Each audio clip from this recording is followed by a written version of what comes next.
Hi, Geminis. I have your cards pulled. So let's talk about what Valentine's Day energy is all about for y'all. The first card I pulled out was Round and Round. And so the situation just keeps going and going and going and going. And you're kind of stuck in this, it's never going to get better. I'm not going to get better. This is that. Okay. And it feels kind of heavy. This is kind of heavy energy right here. You're spiraling.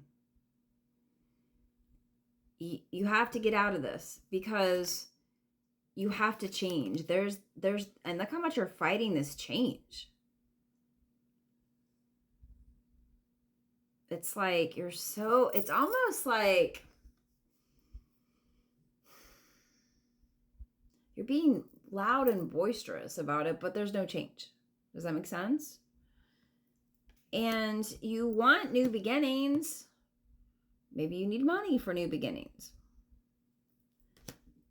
So how do you do that? You need a practical plan. You can't just be like a bull and be like, this is what I'm doing, right? So it's kind of catch-22. Like you're fighting the change, but you don't really have a plan to change. So to me, this might just be maybe more talk than action. Okay? And you have the power to do it, but you're kind of in this little bubble. Maybe you're afraid to cross a boundary. You've created this bubble around you. Now also, we need to self-reflect a little bit. Where are we contributing in this energy? When we have this exchange with someone else, where are we in this reflection? How does the other person see me? Which is hard sometimes because, again, I can't remember who I told this prior reading, but, sometimes we see things, I think it was Leo's, we see things through our own personal lens. And sometimes we get so hyper-focused that we forget that the other person may see completely different. And so as we're assessing, because this is upside down, as we're assessing the situation, we may not be seeing it clearly because our view is tainted towards ourselves, right? And don't get me wrong, I know what the other person is doing, but are we having conversations?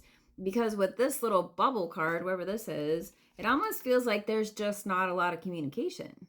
There's this, I'll just stay over here, I'm going to mind my own business, but that's not getting us anywhere. And you're carrying all the weight of the world, and it just keeps adding up, and it's growing, and it gets heavier and heavier and heavier. Okay? So the first thing I'm going to say to you is that you have to ask God for help. You have to say, hey, I need to release all of this to you, and I need you to show me the signs and how do I heal the situation? How do I get the answers to figure this out? Part of this could be healing family issues. So are there things from your past, from your parents, how you grew up? How did we see love? How did we think about love? How do we get love from someone else? Is it a reflection of healing from how you were, how your parents were? Which is, a whole situation that opens up a whole door. Because sometimes we don't think about this. We're just like, well, I know who I am and whatever. But when we really start thinking about stuff, it's like, well, my dad did this, and this is maybe why I act this way. And then my mom did this, and this is why I act this way. So, and sometimes these are things that we just either don't think about or we don't want to address. But this is a time that we want to, because we're ending this very last section of the snake before we get on the fire horse, right? And so the more that we work on ourselves, the more that we, get ask the hard questions is what I'm hearing. And really assess, really sit down with yourself. I'm always like, get a pen and a piece of paper and really start thinking about when I was a kid, this is how my parents showed me love. How did I receive love? Well, I had to act a certain way, or I had to do something. And then this is how I was shown love. And now in the future, I'm repeating that pattern. And it could be totally subconscious. You may not even realize it, right? But this person that you're with, like you care about them. You have romantic feelings toward them. In the past, this was a really great thing. And this is a soulmate. So, you may be like, well, there may be somebody better, right? But if we don't heal, we just take it to the next person. We aren't progressing, right? We just change houses, right? So, I want you to listen to your intuition. So maybe this kind of like sparked a little something. And what in your environment do you need to change? And having a little self-discipline. And how do I fix myself? How do I heal myself? How do I change the direction of the way things are going? You have the ability to manifest this very easily, but it has to put effort. And, and it takes two. I don't want you to feel like I'm like ganging up on you right here, right? But it also has to do with self-love. So either you're not loving yourself enough, or the other person doesn't love their self anymore. And then this goes back to the whole thing. Like, why are we in this situation? What transpired over time with this love, this partner that I have, right?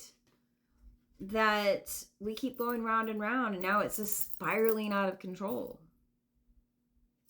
Now, if you feel like, hey, we're in a pretty good relationship, maybe we just need to have change. One of us is fighting or whatever. Because I'm trying to make this as a general, and I know sometimes this feels like hyper focused on one thing. And I always tell people, like, if this reading doesn't resonate with you, that's okay. It's not going to fit every single person that listens to it. But, maybe there's little tidbits of it that you're like, okay, I'm open to it, right? So, believe in yourself and know that, God and spirit and universe is going to work through you if you ask. But I feel like you're just worrying about so many things. Like, just give it to God and say, you know what? I'm ready for this really big positive shift. I want new things. I want success. I want family. I want, peace. But if we're holding on to things, and I know he's holding on to coins, right? Does it have to do with money? Does it, but right here, the fights are just wearing you down. And then the devil shows up and says, hey,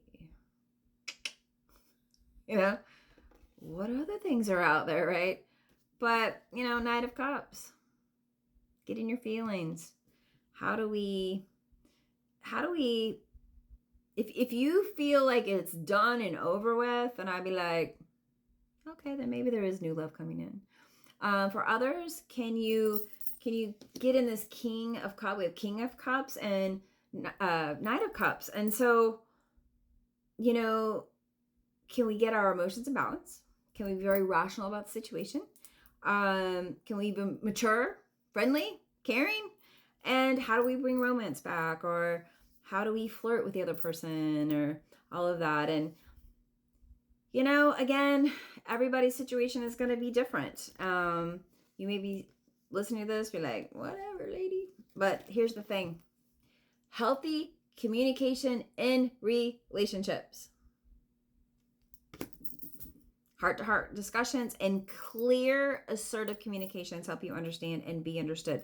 This is not yelling. This is not screaming. This is not name-calling. This is not cussing. This is, hey, we've gone down this path. Let's be creative and figure out a way to change this relationship. So either we're done, but there may be personal growth on both sides. So I'm talking a lot, but don't give up either way on yourself. And let's have this rebirth of either yourself or your love. Comment, let me know. Bye, Geminis.